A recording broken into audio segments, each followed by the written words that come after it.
இந்த ஊருக்கு யாரு ஒன்றிய சேர்மன் யாருன்னா அம்மா மகளிர். அதுவும் இந்த தாழ்த்தப்பட்ட சமுதாயம் தாழ்த்தப்பட்ட சமுதாயத்தை சேர்ந்த ஒரு மகளிர். பழைய தகர்பட்டியை தூக்கி கொண்டு சென்னைக்கு வந்தவர் அல்ல தலைவரை பத்தி. அப்ப அந்த மாதிரி சொன்னாங்க.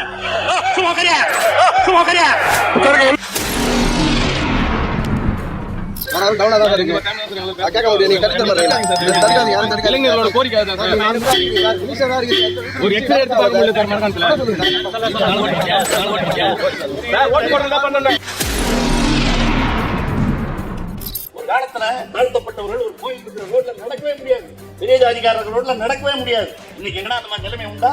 இதெல்லாம் எப்படி மாறிச்சு? யாரால் மாறிச்சு? தந்தை பெரியார் போட்ட பிச்சையினால் மாறியது என்பதை மறுக்க முடியுமா? தந்தை பெரியார் போட்ட பிச்சையினால் மாறியது என்பதை மறுக்க முடியுமா? நடக்கும் நடக்கட்டும்.